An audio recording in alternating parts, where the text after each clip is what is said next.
หืมมีอะไรเหรอคะ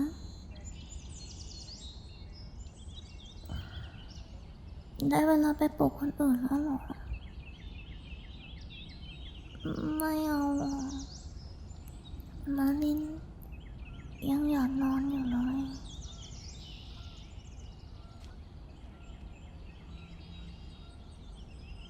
อืมยังเช้าอยู่เลยนะคะขอมาลินนอนต่ออีกหน่อยนะนะคะ